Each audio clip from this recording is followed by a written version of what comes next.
Перед тем, как меня разорвать, надо садись. Мне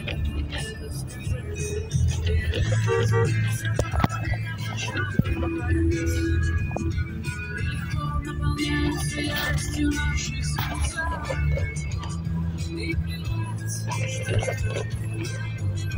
что нашел себя слов и сердца.